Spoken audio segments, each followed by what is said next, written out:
The Chief Medical Director of the Obafemi Awolowo University, Ile-Ife, says the protest embarked upon by those recruited illegally into the hospital is already having negative impact on patients and staff.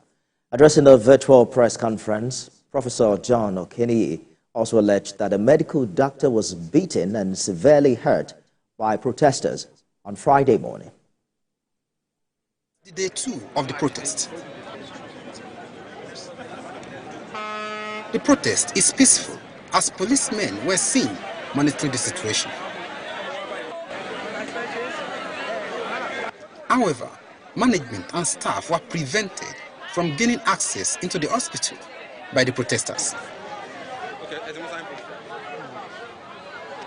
They believe they are being treated unfairly, having undergone necessary processes to secure the job in 2022. They are saying that we get the job illegally, whereas we followed due process. We were screened, we were screened, our result, everything we verified, we did all the medical, everything and so on.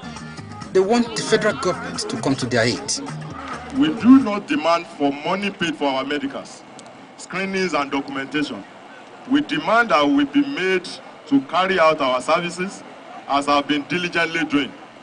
Number 2, our services for 14 months as acknowledged by him should be paid for and subsequent monthly payments be as accurate as others.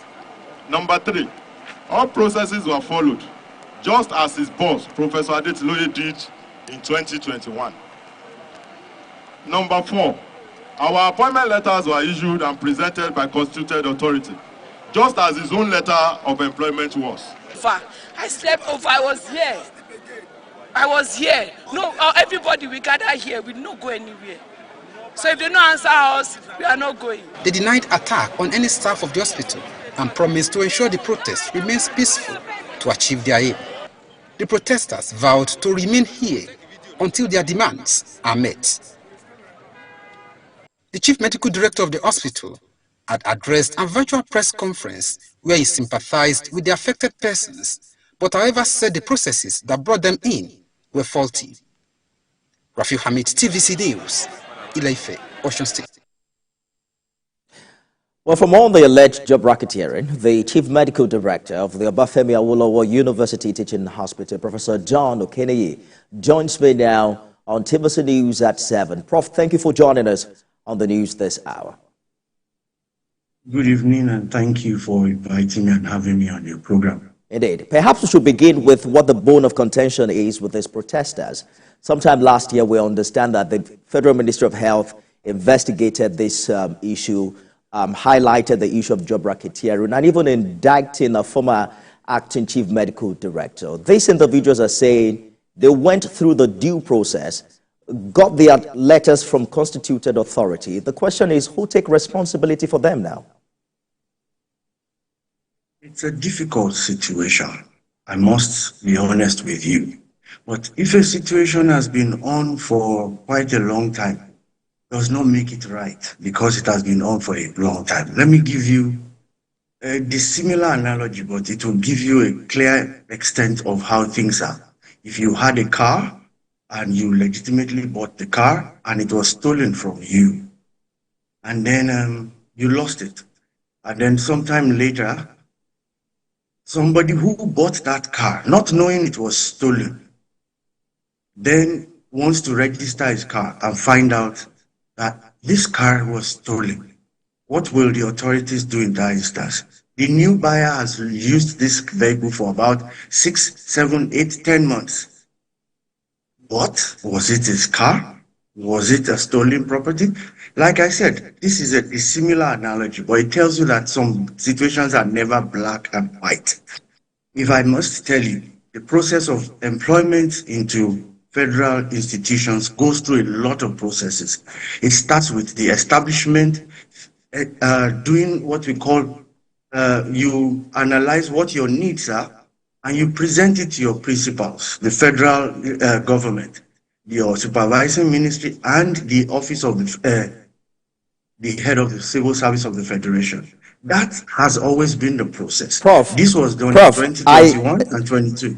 Let Yes, me jump please. in quickly. That process, we understand, has been made easier now. I spoke with the Minister for the Minister of State for Health on the show yesterday, who mentioned that the federal government has now given waivers to federal hospitals to be able to hire. So the question is it that OAUTH doesn't need the services of these individuals because you can as well use this this open window to absorb them into the system appropriately? We need services. We need services of doctors, of nurses, of physiotherapists, of various clinicians in a ratio 3 of clinical health workers to 1 of non-clinical health workers, such as our drivers and all the other kind of support things, lawyers, accountants, and things. This is a tertiary health hospital.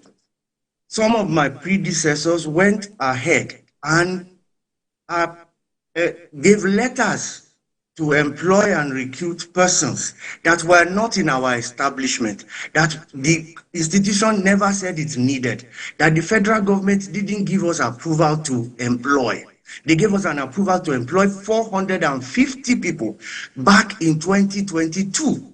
The doctors that were needed were not employed, were not captured, were not payrolled. But they captured and payrolled 700 or so administrators, put them on payroll, and did not put in the doctors, did not put in the nurses, did not put in the physiotherapists, did not put in the medical lab scientists. The process was flawed. It was never advertised. There were no interviews. There were no applications. There were no screenings. I hear you, Prof. It was after they were there. I hear you, Prof. We're running out of time now. Very quickly, yes, what do you consider to be the way forward? Because we heard from you that this is already, affecting smooth operation in the hospital. The way forward is we have a marching order from the federal government of Nigeria through our supervising ministry to go and implement the waiver to the letter.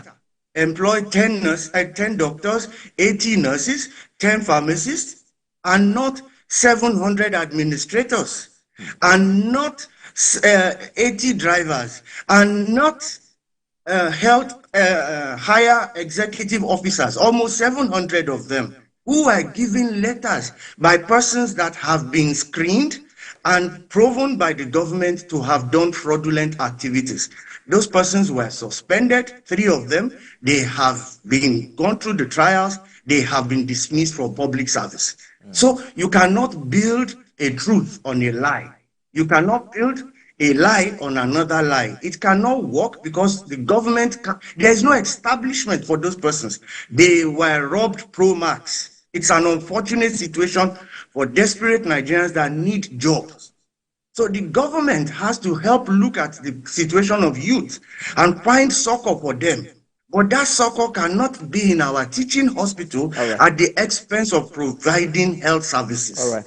Professor John Okeleye. That is the difficult situation we are in. He is the Chief Medical Director of the Bafemi Awolowo University Teaching Hospital, and it looks like you still have a lot in your hand to deal with. Anytime you invite me, I will try to do this. We'll have this conversation some other